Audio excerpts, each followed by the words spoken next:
Salam jumpa pemirsa dimanapun Anda berada. Senang sekali saya Kristi Diana akan menemani Anda selama 1 jam ke depan di Jaba Nusra Sepekan. Jaba Nusra Sepekan kali ini merupakan produksi stasiun TVRI Nusa Tenggara Barat. Segala informasi mengenai berita di Pulau Jawa, Bali, dan Nusa Tenggara telah kami siapkan untuk Anda. Di antaranya, informasi mengenai kerajinan ketak di Provinsi Nusa Tenggara Barat, dan nanti kita akan melihat bagaimana kampung rebana di Provinsi Jawa Timur. Dan beralih ke provinsi selanjutnya di Jawa Tengah, nanti kita akan menyaksikan bagaimana wisata sungai. Berikut informasinya untuk Anda.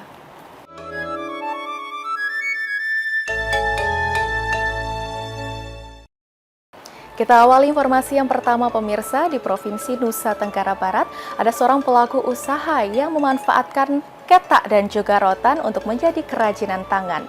Dan di Provinsi Jawa Barat, ada seorang wanita yang sukses membangun bisnis konveksi berstandar internasional. Berikut informasinya untuk Anda.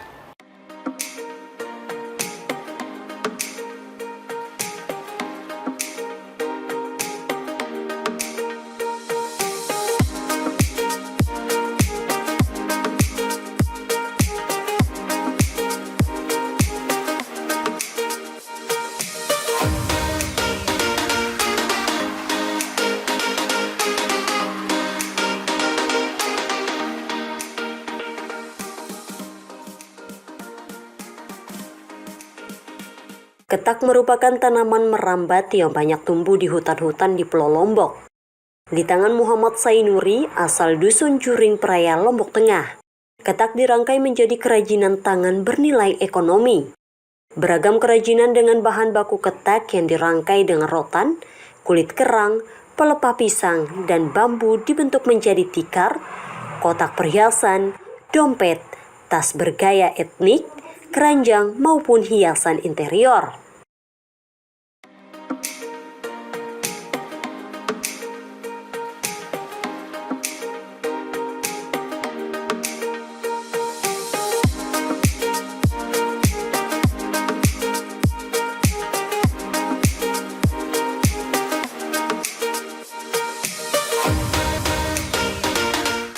Kerajinan rumahan yang dibangun Muhammad Sainuri dilakukan secara manual dan sederhana. Berbekal pengalamannya merantau ke luar daerah, Muhammad Sainuri melibatkan warga sekitar sebagai mitra pengrajin. Dari usaha ini, omset yang dihasilkan mencapai 50 juta rupiah setiap bulannya, dengan menyasar pangsa pasar lokal hingga mancanegara. Saya coba nganyam sendiri, terus saya coba setelah jadi 1, 2, kita tawarkan ke pengusaha atau ke tamu lain, dia menerima, terus dia bisa lah, dia dibeli, dia laku di pasar. Nah, kita kembangkan dengan mengajak warga yang ada di sekitar, terus saya mengajari teknis cara menganyamnya seperti ini. Nah, itu awal mula saya menekuni kerajinan rotan ketak ini. Marlina, warga asal Kopang, Lombok Tengah, salah seorang pengrajin kerajinan berbahan ketak dan rotan, merasa terbantu dengan usaha yang dibangun Muhammad Sainuri. Dari penghasilannya menganyam dapat mencukupi kebutuhan harian keluarganya. Ibu siapa nama? Ibu Marlina. Berapa umur? 37. Ya. Dari mana?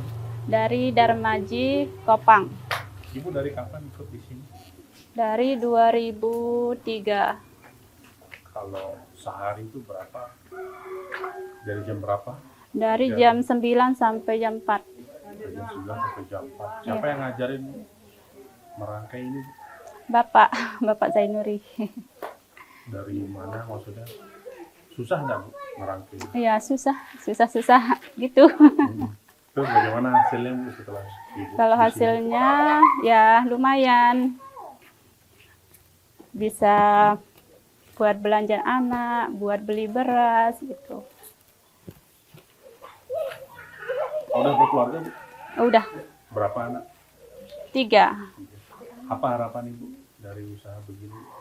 Harapan ibu, 2 buat biaya anak sekolah. Ketelitian, kesabaran, dan ketekunan adalah kunci utama untuk bergelut di usaha kerajinan ini. Karena dikerjakan tanpa melibatkan mesin, dibutuhkan waktu yang tidak sedikit untuk menyelesaikan pesanan pelanggan. Keunikan penggunaan bahan alami dan fungsi yang ditawarkan dari karya-karya ini membuat permintaannya tidak pernah sepi dari peminat.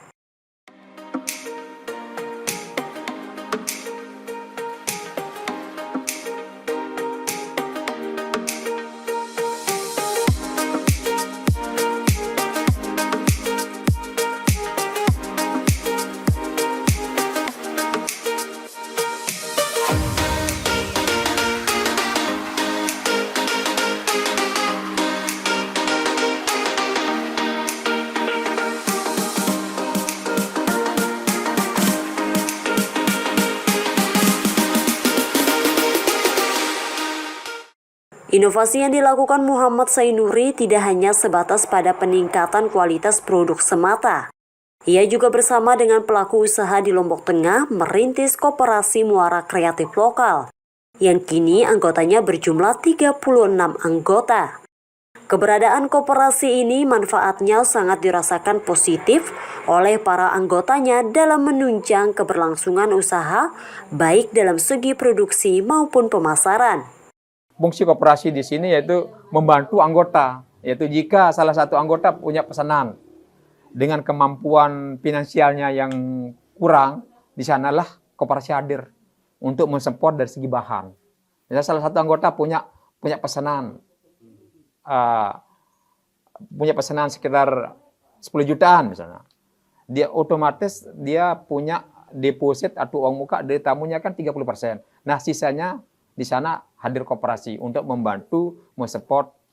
Jalan terjal dan berliku dalam membangun usaha telah dilalui Muhammad Sainuri. Namun hal tersebut tidak menyurutkan semangatnya untuk terus berkarya, menuangkan kreativitas dan inovasinya dalam bentuk karya-karya berbahan dasar ketak, rotan, bahan alami lainnya. Kerajinan berbahan ketak dan rotan ini memiliki dampak yang cukup besar terhadap penguatan ekonomi masyarakat.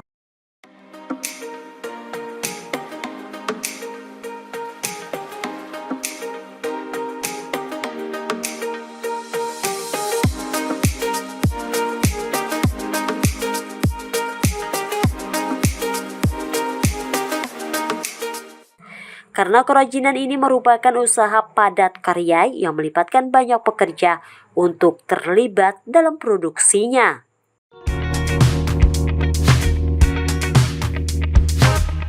Juju Suhaeti, seorang ibu rumah tangga, mantan karyawan garmen yang telah bekerja selama 25 tahun. Melalui pengalamannya sebagai head of sewing di perusahaan garmen itulah, pada tahun 2011, Juju Suhaeti mendirikan konveksi rumahan dengan bermodal 2 mesin jahit. Kini, konveksi yang ia dirikan mampu memproduksi 1.000 pieces kemeja dan pakaian muslim pria per minggu, serta 600 pieces busana muslimah per minggu. Mulai dari 2 mesin jahit, 1 mesin jahit, 1 mesin obras. Kenapa 2 mesin? Karena memang itu menjahit hobi saja, tapi hobi menghasilkan uang. Nah dari situ ibu bekerja sama dengan anak, mendandani anak, fashion show, bikin baju untuk dia tampil apa. Setelah beberapa tahun ketemulah dengan orang yang punya toko. Mereka punya toko offline tahun 2011 itu. Akhirnya kita kerjasama.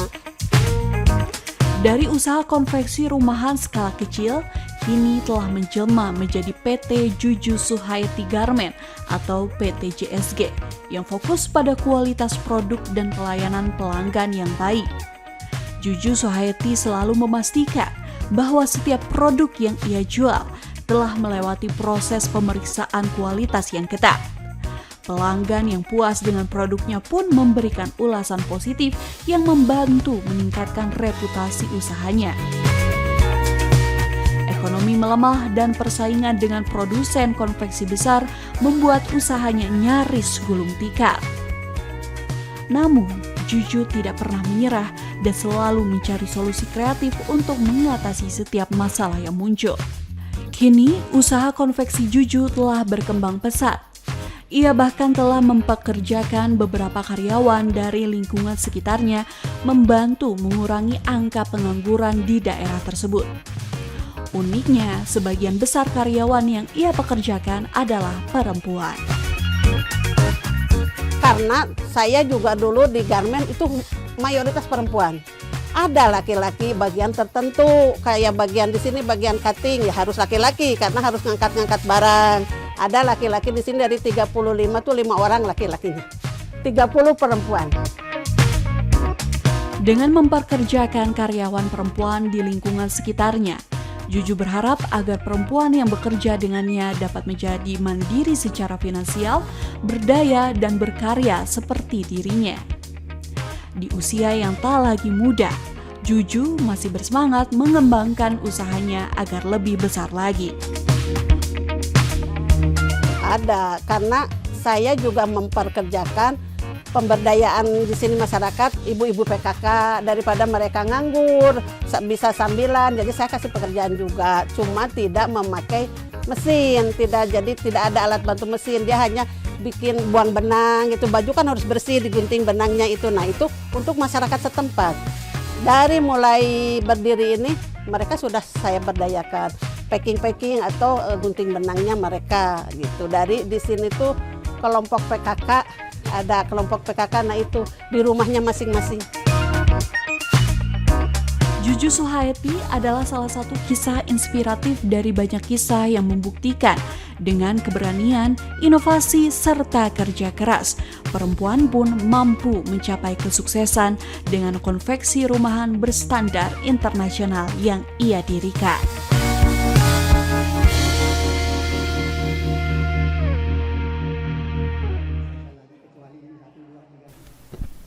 Beginilah kesibukan para ibu di sentra pembuatan anyaman dan pandan wangi di Desa Tumbu, Karangasem.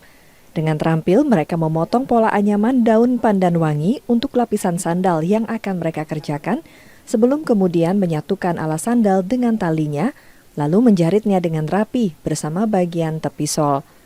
Sebagian besar wanita di desa ini sudah terbiasa menjahit busana. Namun saat ini mereka beralih membuat kerajinan sandal berbahan anyaman daun pandan wangi. Sandal-sandal ini merupakan pesanan dari hotel berbintang di Bali. Kalau sehari bisa dapat berapa, Bu, sementara ini? Ini baru belajar sekitar 1 jam, 2 jam ini dapat. Oh, Ya. Rencana seperti apa, Bu, setelah nanti bisa, Bu? Ya kalau ada ini ada yang ambil bisa membuat untuk dijual sama teman-teman disabilitas juga.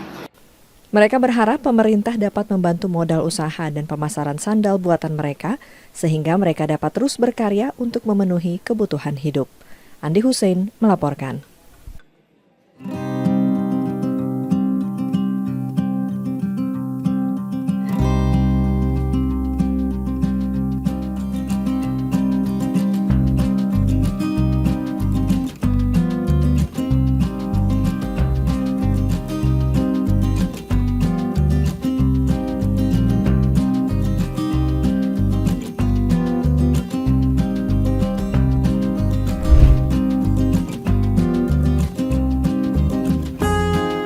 Gerabah merupakan salah satu seni kriya yang sudah dikenal sejak dahulu kala.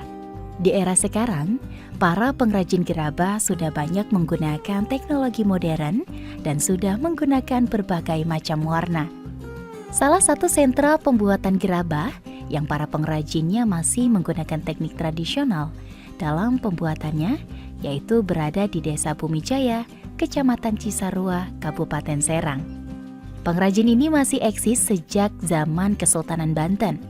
Gerabah dari Desa Bumijaya ini masih diminati karena terkenal dengan kualitas tanah liatnya.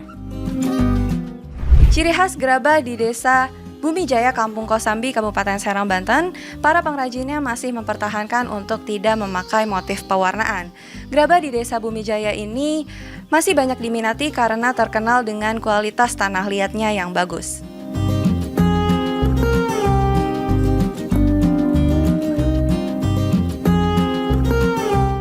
Salah satu pengrajin gerabah Kowi mengatakan, usaha gerabah ini sudah ia tekuni secara turun-temurun.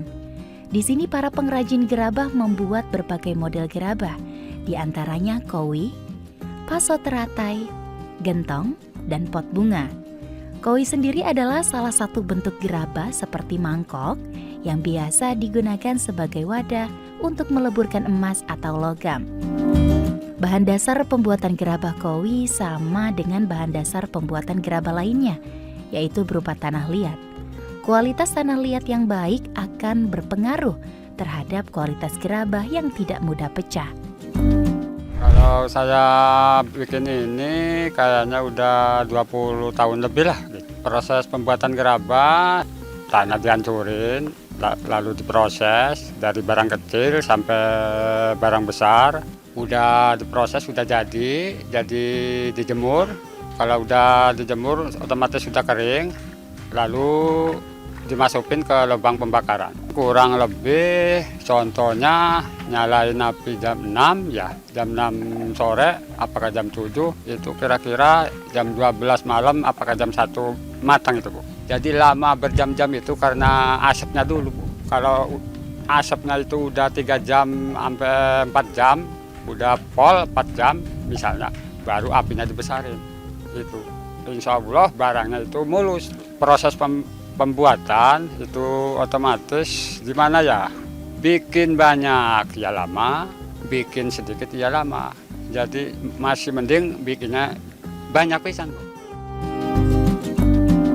Untuk membentuk kowi, para pengrajin masih menggunakan alat putar manual yang digerakkan menggunakan tangan. Setelah tanah liat terbentuk menjadi kowi, selanjutnya adalah proses pengeringan. Proses pengeringan juga menjadi hal yang penting, karena jika masih ada kowi yang belum kering sempurna, kemudian dimasukkan ke dalam pembakaran, maka kowi tersebut akan pecah saat dibakar. Lamanya proses pembakaran juga sangat mempengaruhi kualitas gerabah. Biasanya gerabah ini dibakar selama sehari semalam dengan menggunakan kayu bakar. Gerabah di desa ini cukup terkenal. Mayoritas para pembeli berasal dari luar kota seperti Sumatera dan Bali, bahkan hingga ke mancanegara. Kerajinan ini tidak hanya dikenal sebagai keahlian seni, tetapi juga sebagai bagian penting dari mata pencaharian ekonomi masyarakat setempat. Efril dan Muthakorin, TVRI Jakarta.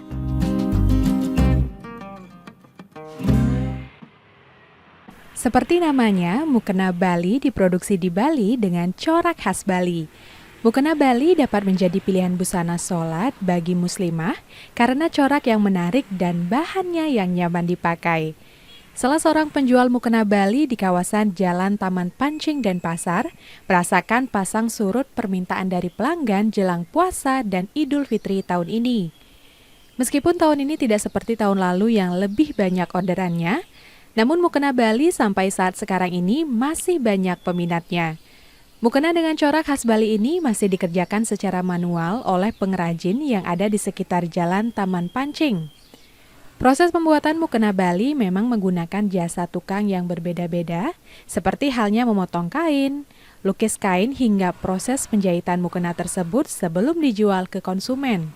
Reza, pelukis bahan kain mukena mengaku untuk pesanan kali ini lumayan karena beberapa penjual mukena menggunakan jasanya. Hal ini merupakan berkah baginya di setiap jelang Ramadan dan juga Idul Fitri. Alhamdulillah masih banyak yang minat. Masih banyak yang minat Bu.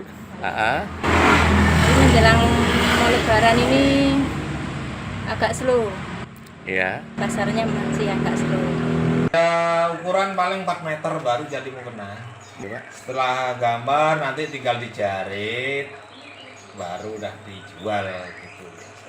Apakah motifnya cuma bunga-bunga begini aja? Ya bunga-bunga aja. Kalau mau kayak merah burung-burung itu agak susah. Jadi Bapak khusus flower ya Pak ya? Iya khusus itu, lama juga jadinya. Mukena yang sudah jadi dan siap dijual nantinya akan dikemas menggunakan kemasan yang terbuat dari kain dan sesuai dengan motif mukena yang ada di dalamnya. Untuk harga mukena Bali berkisar dari Rp75.000 hingga Rp85.000 dan untuk ukuran jumbo seharga Rp120.000. Yuda Maruta melaporkan.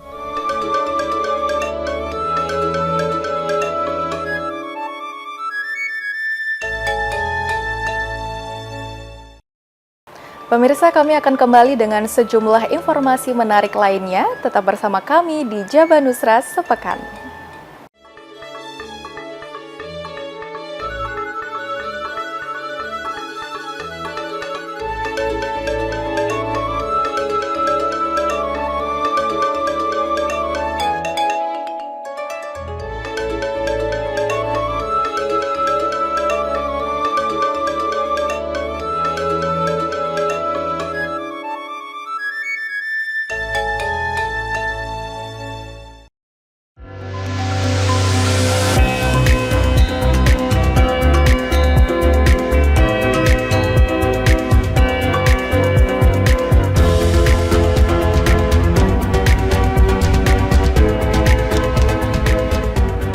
Pesona NTB setiap hari Sabtu pukul 16.30 WITA hanya di TVRI Nusa Tenggara Barat.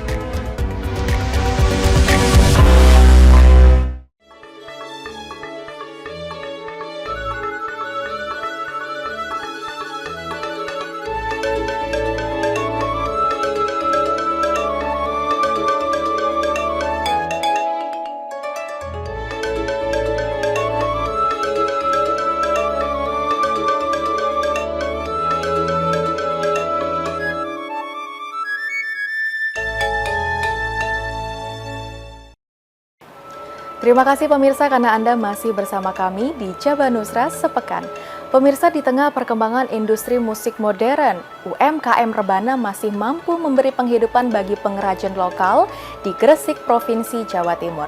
Dan pemirsa, nanti kita akan mempelajari bagaimana tips merawat tanaman bonsai oleh seorang warga dari Provinsi Nusa Tenggara Timur yang memadupadankan seni dan hortikultura untuk merawat tanaman bonsai. Berikut informasinya untuk Anda.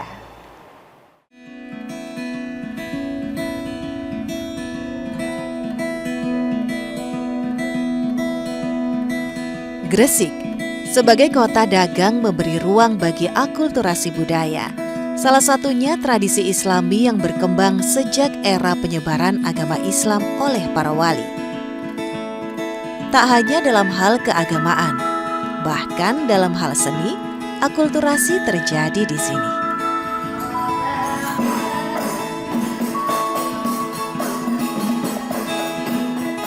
Salah satu yang tampak melekat adalah seni hadrah, dengan rebana sebagai alat musik di dalamnya. Nah, rebana inilah yang hingga kini menjadi mata pencarian bagi masyarakat di Desa Bungah, Kabupaten Gresik, Jawa Timur.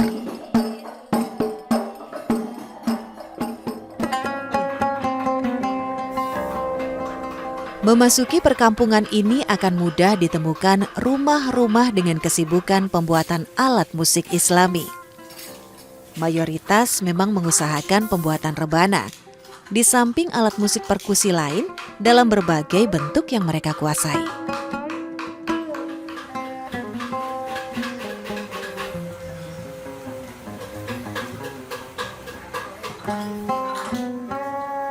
Industri rumahan ini telah ada sejak beberapa generasi sebelumnya. Bahkan sejak era penyebaran Islam mulai ada di daratan Gresik.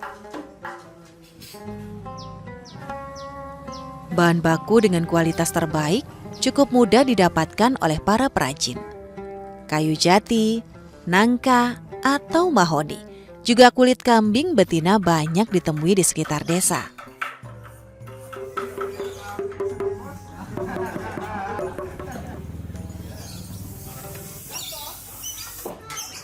Proses pembuatannya ternyata lumayan rumit, hingga setiap bagian perlu ketelatenan dan ketelitian penggarapannya. Para pekerja yang ada kebanyakan adalah pemuda desa sekitar. Mereka enggan hijrah ke kota. Karena berada di desa dengan industri yang ada, sudah cukup menopang kebutuhan ekonomi mereka.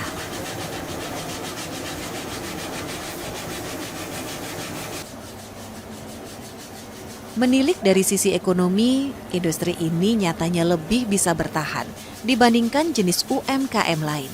meski kondisi perekonomian global sedang tidak baik-baik saja.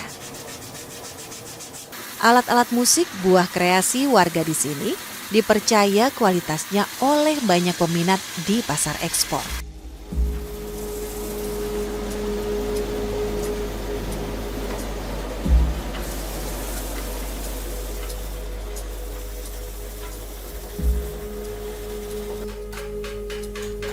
Kampung Rebana Bungah Gresik mampu mengekspor produk mereka hingga ke berbagai belahan dunia. Malaysia hingga negara Eropa dan Timur Tengah adalah beberapa negara yang tercatat sebagai tujuan ekspor produk penduduk Kampung Rebana Bungah Gresik. Untuk harga jual rebana siap pakai bervariasi, bisa tergantung dari ukuran dan bahan bakunya. Ada yang Rp100.000 hingga jutaan rupiah per buahnya. Untuk konsumen lokal tidak hanya dari sekitaran Gresik, kota atau daerah dengan pondok pesantren di dalamnya biasanya menjadi konsumen produk Kampung Rebana Gresik. Jadi bagaimana? Makin bangga ya dengan buatan Indonesia.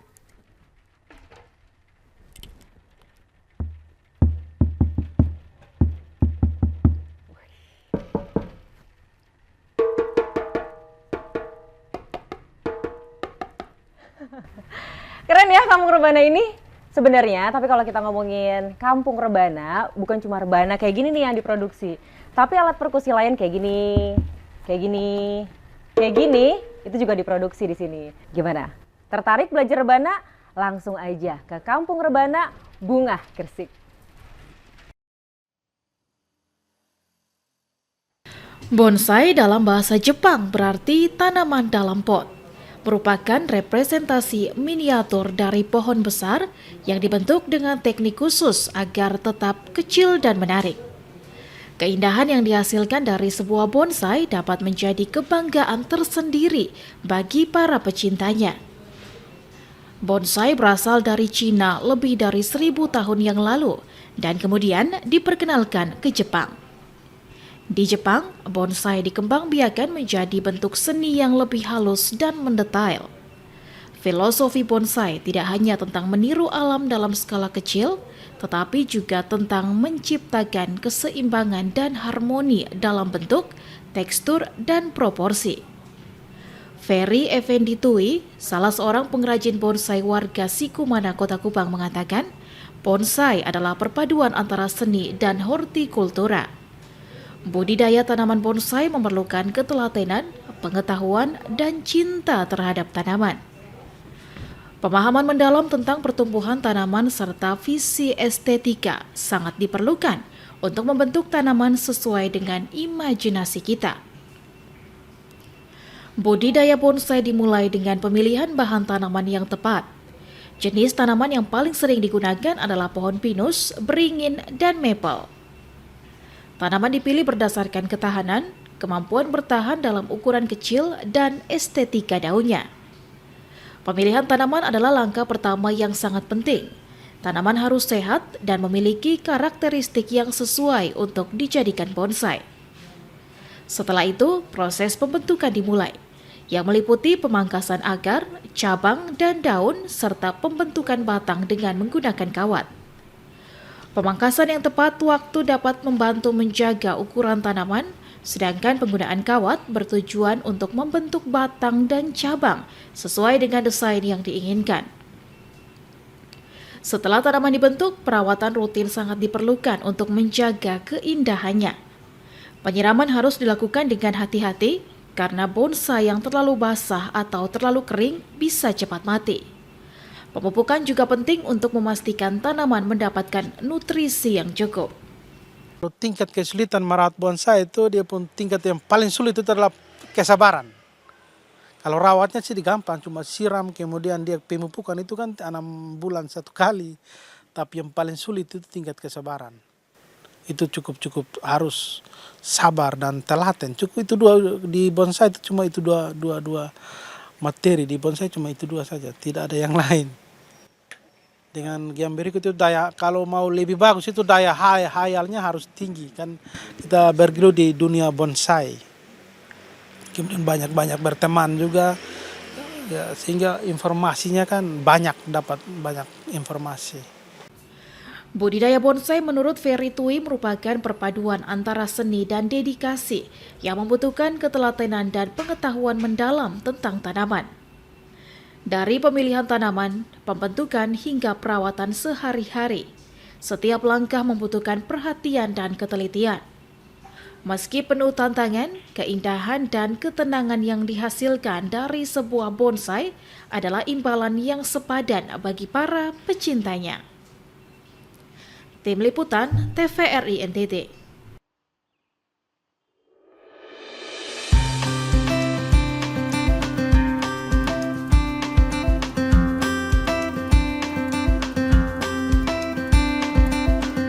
Masjid Jogokaryan didirikan pada tahun 1960-an di Kelurahan Jogokaryan, Kecamatan Mantri Jeron, Kota Yogyakarta.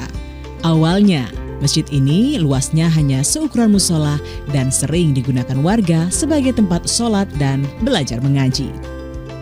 Seiring berjalannya waktu, karena minat masyarakat untuk mengaji semakin tinggi, pada 1966, dibangunlah masjid di atas tanah seluas 700 meter persegi dan diresmikan pada tahun 1967 dengan nama Masjid Jogokaryan.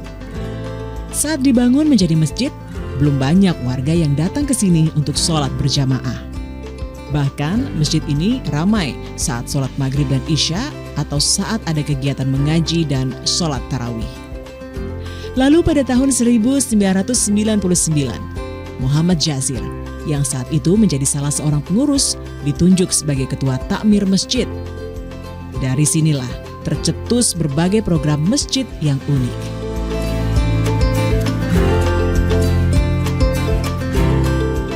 Kalau masjidnya aktif, terkelola dengan baik, insya Allah Indonesia terang. Salah satu prinsip unik yang diterapkan di Masjid Jogokaryan adalah memberlakukan saldo infak 0 rupiah. Artinya, saldo infak harus dihabiskan setiap akhir bulan untuk disalurkan bagi kepentingan jamaah. Agar berjalan lancar, Masjid Jogokaryan mendirikan Baitul Mal untuk menyalurkan zakat, infak, dan sedekah. Dana ZIS yang terkumpul kemudian disalurkan kepada jamaah yang membutuhkan dalam bentuk modal usaha, program kewirausahaan, perbaikan rumah yang tidak layak huni, hingga pemberian sembako bagi fakir miskin tiap bulan. Sejak masjid melakukan pemberdayaan ekonomi itulah, masyarakat sekitar semakin bersemangat beribadah dan menyalurkan ZIS melalui masjid. Hal tersebut dikarenakan masyarakat melihat dan merasakan langsung efek program-program dari Masjid Jogokaryan. Karena itulah, saldo kas masjid selalu bertambah banyak dari waktu ke waktu. Dulu di tahun 2006, dana kas yang terkumpul berkisar 5 hingga 8 juta per bulan. Di tahun 2024, jumlahnya terkumpul hingga 3,4 miliar rupiah per bulan.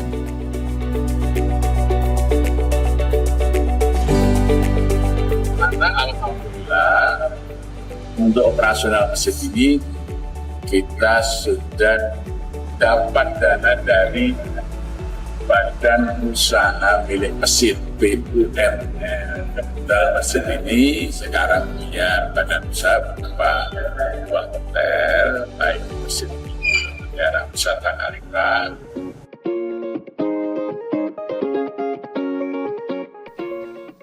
Masjid Jogokaryan juga menyelenggarakan berbagai kegiatan pemberdayaan ekonomi yang ditujukan bagi pengurus masjid dan warga sekitar. Kegiatan itu antara lain penginapan atau hotel murah di bangunan sebelah timur masjid. Penginapan ini digunakan para musafir untuk beristirahat setelah banyaknya kegiatan.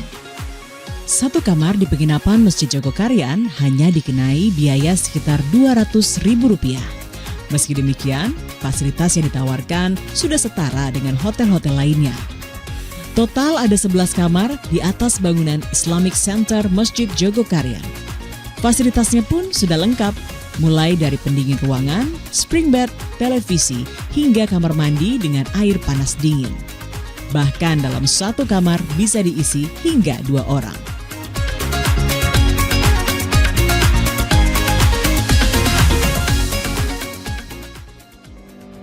Peci Jogokarian merupakan salah satu kegiatan pemberdayaan ekonomi Masjid Jogokarian di bidang merchandise.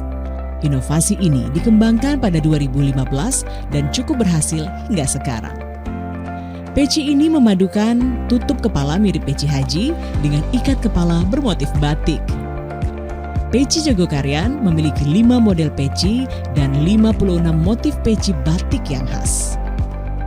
Selama Ramadan, penjualan peci batik melonjak hampir 300%. Padahal saat hari biasa, penjualan hanya 200 hingga 300 buah.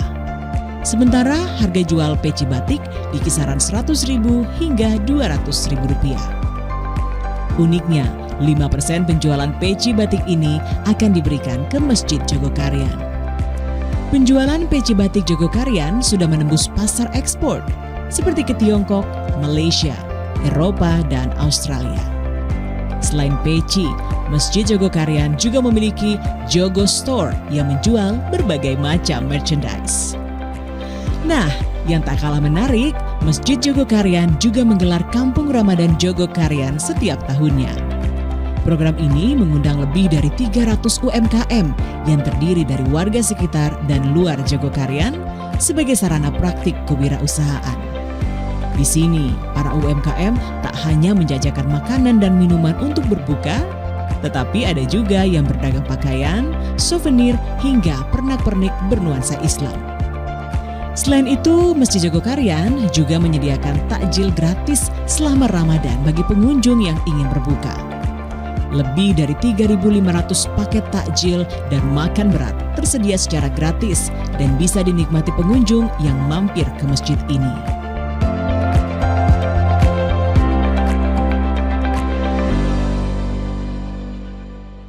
Perbedaan mungkin di tahun ini pasar sore kita terdapat lebih banyak pedagang, karena di tahun lalu itu ada 350 pedagang dan alhamdulillah tahun ini sekitar 390-an pedagang, hampir 400. Saya tuh selama di bulan Ramadan, bulan suci itu tahun kemarin sama tahun ini tuh 2 kali berturut-turut saya berkunjung ke sini untuk ingin tahu buka puasa, katanya kan 3.000 porsi satu hari. Dan ternyata memang benar. Saya coba di sini, datang ke sini udah 2 hari dari kemarin. Emang benar menikmatin buka puasa dengan apa adanya.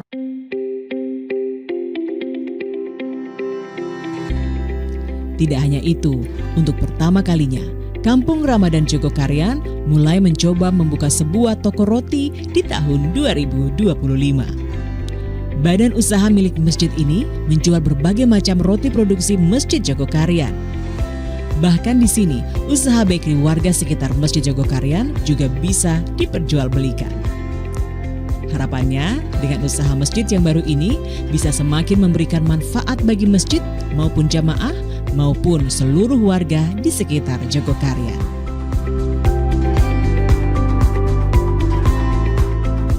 Masjid Jogokarian telah menunjukkan masjid dapat berperan penting dalam pemberdayaan ekonomi masyarakat, sekaligus menjadi oase peradaban Islam dari Yogyakarta. Melalui prinsip social entrepreneurship, Masjid Jogokarian telah memberikan manfaat besar bagi masyarakat sekitar. Demikian Herdian Giri dan Ucu Andritama, TVRI Yogyakarta, melaporkan.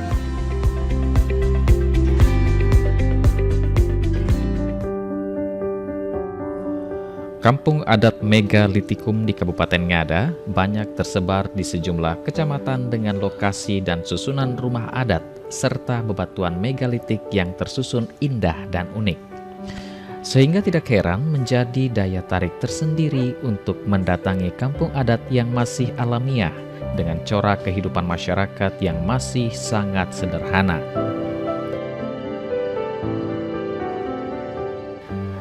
Salah satu kampung adat megalitikum yang wajib dikunjungi oleh wisatawan adalah kampung adat megalitikum Magilewa yang terletak tepat di bawah kaki gunung Inerie dengan susunan rumah adat yang berada di atas tumpukan bebatuan alam berbentuk lingkaran memanjang di tengah hijaunya pepohonan serta tanaman pertanian yang subur. Salah satu anggota DPRD Kabupaten Ngada, Aurelius Ropa, sangat mengagumi kampung adat Magilewa yang masih terawat dengan baik, sehingga berharap agar pemerintah memberikan perhatian untuk melindungi aset budaya dengan alokasi dana yang cukup, sehingga keberadaan kampung adat tetap terjaga dengan baik dan sangat cocok untuk pengembangan pariwisata berbasis pelestarian alam. Magilewa, kampung yang luar biasa. Terima kasih banyak untuk semua generasi yang sekarang tetap menetap di kampung Magilewa. Saya dari awal tadi ketika kita di depan gereja itu ada perasaan yang berbeda. Ada perasaan yang berbeda bahwa ada suasana batin yang berbeda. Saya merasa bahwa saya akan kembali ke 100 atau 200 tahun yang lalu. Terima kasih banyak ya. Saya selalu ulang nih, terima kasih banyak. Saya merasa terharu sekali. Masih ada generasi yang bersedia untuk menetap di tempat ini. Itu hal yang luar biasa. Menikmati pesona kampung adat Megalitikum Magilewa dapat dinikmati dengan berjalan kaki sambil menyaksikan hijaunya alam dan menghirup udara segar, mengantar kita menembus lorong waktu masa lampau yang penuh dengan kenangan dan menghadirkan rasa damai di hati untuk sejenak bersyukur kepada Sang Pencipta akan indahnya kehidupan di tengah keheningan bersama alam dan kesederhanaan kehidupan masyarakat di desa. Dari Kabupaten Ngada, Leksi Nunu, TVRI NTT.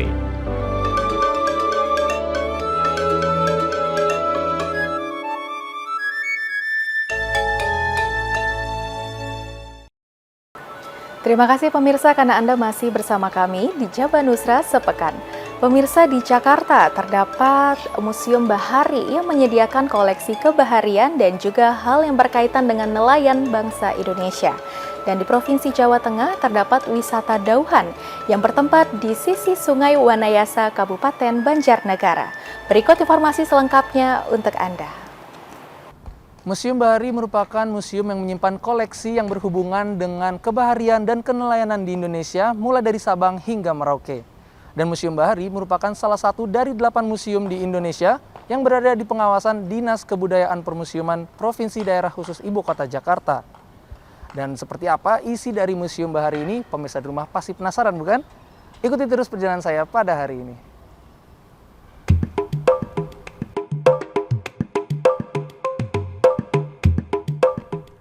Museum Bahari. Ya, siapa yang tak kenal dengan salah satu museum yang bersejarah di Indonesia ini? Dan sedikit saya ceritakan terlebih dahulu asal-usul dari bangunan gedung Museum Bahari yang saat ini digunakan sebagai objek wisata Museum Bahari.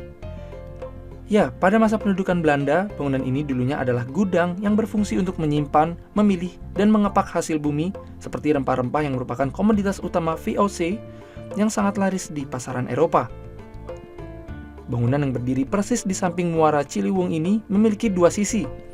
Sisi barat dikenal dengan sebutan Westdisch Pakhuizen atau Gudang Barat yang dibangun secara bertahap mulai tahun 1652 hingga 1771. Dan sisi timur disebut Ostdische Pakhuizen atau Gudang Timur. Gudang Barat terdiri dari 4 unit bangunan dan 3 unit diantaranya yang sekarang digunakan sebagai Museum Bahari. Gedung ini awalnya digunakan untuk menyimpan barang dagangan utama VOC di Nusantara yaitu rempah, kopi, teh, tembaga, timah, dan tekstil. Pada masa pendudukan Jepang, gedung-gedung ini dipakai sebagai tempat menyimpan barang logistik tentara Jepang. Setelah Indonesia merdeka, bangunan ini dipakai oleh PLN dan PTT untuk menjadi gudang. Pada tahun 1976, bangunan cagar budaya ini dipugar kembali dan kemudian pada 7 Juli 1977 diresmikan sebagai Museum Bahari. Koleksi-koleksi yang disimpan terdiri atas berbagai jenis perahu tradisional dengan aneka bentuk, gaya, dan ragam hias hingga kapal zaman VOC. Selain itu, ada pula berbagai model dan miniatur kapal modern dan perlengkapan penunjang kegiatan pelayaran. Juga peralatan yang digunakan oleh pelaut pada masa lalu seperti alat navigasi, jangkar, teropong, model mercusuar, dan meriam. Pertama yang saya akan tekankan itu dari sejarahnya Museum Bahari dulu ya. Karena kalau dari sejarahnya itu kita nggak bakal pernah bisa lupa, karena Museum Bahari itu dibangun itu dalam kompleks tahun 1652. Nah, 1652 itu nggak langsung bangunan besar seperti ini. Itu ada satu bangunan dulu atau satu gedung. Nah, kalau misalnya ke sini, itu kan ada di atas pintunya itu 1719, 1718, 1773, 1774. Nah, kalau gedung A itu dibangun itu 17, yang pertama kali itu 1718. Itu ada di sebelah sana. Kalau yang kedua itu di sini 1719. Nah, yang kedua itu gedung C 1773. Nah, ini baru yang ketiga ini 1774. Nah, fungsi Belanda membangun bangunan ini itu untuk menjadikan sebuah gudang. Karena yang sekarang kita kenal Museum Sejarah itu kan kantor gubernur ya. Kalau ini kan gudang. Kenapa gudang? Karena dekat Pelabuhan Sunda Kelapa. Museum Bahari juga menampilkan koleksi biota laut, data-data jenis dan sebaran ikan di perairan Indonesia, dan aneka perlengkapan serta cerita dan lagu tradisional masyarakat nelayan Nusantara. Museum ini juga menampilkan matra TNI AL, koleksi kartografi, maket Pulau Onrus, toko-toko maritim Nusantara, serta perjalanan kapal KPM Batavia Amsterdam. Museum ini berlokasi di Jalan Pasar Ikan, nomor 1 Sunda Kelapa, Jakarta Utara. Jam kunjung museum adalah jam 9 hingga 15.00 waktu Indonesia Barat, dari Selasa hingga Minggu. Dan pada hari libur sekolah, museum tetap dibuka. Namun saat pandemi ini, ada tanggal-tanggal tertentu di mana museum dibuka atau museum bisa juga untuk ditutup, demi mencegah penularan virus COVID-19 yang sedang marak di kota Jakarta. Dan pemirsa, demikian tadi perjalanan saya dalam menelusuri Museum Bahari di Jakarta Utara ini. Dan semoga kedepannya museum tetap aktif, tetap dikunjungi dan menjadi salah satu destinasi wisata bagi para guru, murid, ataupun keluarga. Dari Jakarta Utara, Faris, Citra, dan Rais melaporkan. Mercusuar berfungsi selama 24 jam dalam membantu navigasi lalu lintas kapal, terutama pada malam hari. Sumber cahaya dari puncak mercusuar akan menjadi petunjuk bagi kapal yang mengalami kerusakan sistem navigasi.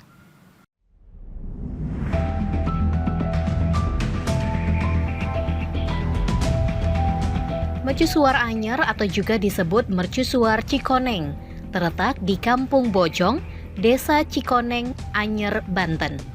Mercusuar ini menjadi saksi sejarah baik ketika masa penjajahan Belanda maupun Jepang. Awalnya, mercusuar ini dibangun oleh Herman Williams Daendels pada tahun 1808 dari Belanda yang pertama kali menginjakkan kakinya ke Banten, Indonesia. Mercusuar ini berperan penting untuk membantu memandu kapal-kapal yang lewat di perairan Selat Sunda. Pembangunan mercusuar anyar yang memiliki ketinggian 75,5 meter ini menyimpan sejarah panjang. Mulai dibangun pada 1885 oleh Belanda. Konon, dari sinilah titik nol yang menjadi awal pembangunan jalan dari Anyer, Banten hingga Panarukan, Jawa Timur.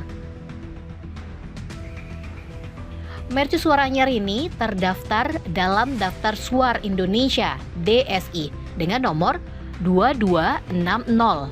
Cahaya lampu yang digunakan oleh mercusuar ini sebesar 1000 watt dan mulai dinyalakan sejak pukul 18 hingga pagi hari. Menaiki anak tangga mercusuar tidak mudah dilakukan karena ruangan tangganya cukup sempit, tentu membutuhkan tenaga ekstra. Namun dengan alasan keamanan, untuk saat ini menara suarnya tidak dapat dinaiki oleh masyarakat umum atau wisatawan. Dia tahun 1885. Dibuatnya. Ini pun menara kedua ini. Menara kedua? Ya, menara pertama ada di depan sana. Itu hancur waktu meletusnya Krakatau. Berarti memang selain fungsinya masih untuk membantu navigasi lalu lintas kapal, untuk wisatawan sendiri gimana sih Pak? Karena kan ini banyak banget nih kayak foto selfie juga di Menara Mercusuar. Karena antiknya ya, karena peninggalan kuno gitu. Jadi banyak orang tertarik untuk ambil gambar di sini. Jika kita dapat naik ke atas pada bagian puncak Mercusuar, tersaji beragam pemandangan. Mulai dari menyaksikan lautan lepas, jalan raya Anyer, hingga perbukitan yang ada di sekitar wilayah itu. Di sekitar lokasi Mercusuar Anyer ini juga terdapat titik 0 km Anyer Panarukan. Serta juga ada Tugu Bola Dunia, dilengkapi landmark titik 0 km. Pastinya lokasi ini bagus untuk spot berfotoria dengan latar belakang pantai yang sangat mempesona.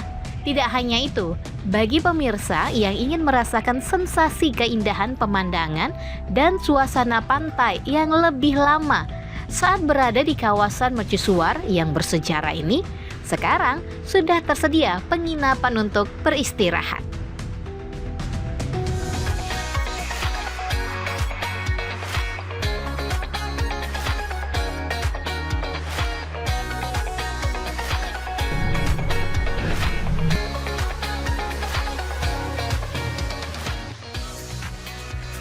Nggak salah kan poros sederek jika saya menyebut Desa Dawuhan sebagai ubudnya Banjarnegara?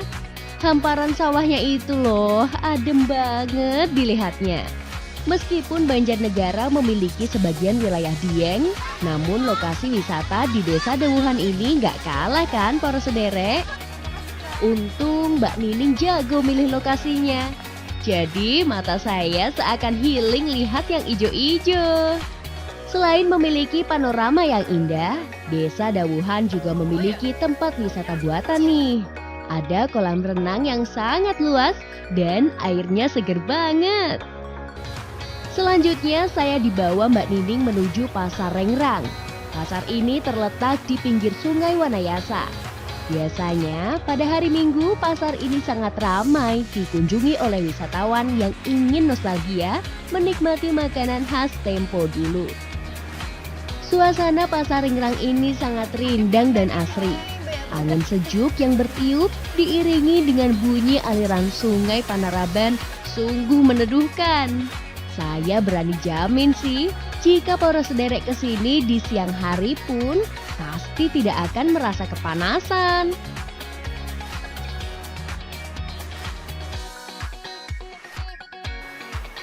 Ngomong-ngomong di poros sederek, siapa yang suka dengan wisata adrenalin? Di Desa Wisata Dawuhan ini ada juga paket wisata tubing. Tenang, meskipun debit air sungai Panaraban lumayan deras, bermain tubing di sini tetap aman karena diawasi langsung oleh pemandu. Tapi pemandunya bukan sembarang pemandu ya poros sederek. Karena beliau-beliau ini memiliki dasar rescue sebagai relawan tanggap bencana. Hebat kan? Paling yang perlu disiapkan hanya kondisi fisik dan mental yang prima ya.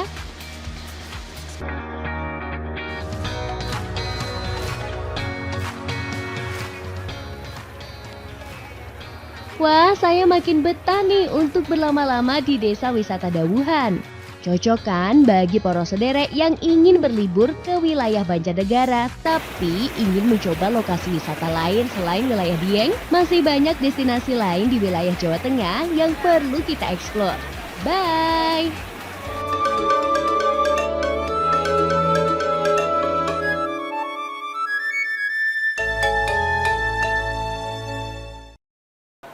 Pemirsa, informasi tadi mengakhiri perjumpaan kita pada Jaba Nusra Sepekan. Saksikan sejumlah informasi menarik lainnya dari Pulau Jawa, Bali, dan Nusa Tenggara pada episode berikutnya. Saya Kristi Diana mewakili seluruh kerabat kerja yang bertugas, pamit undur diri dan sampai jumpa.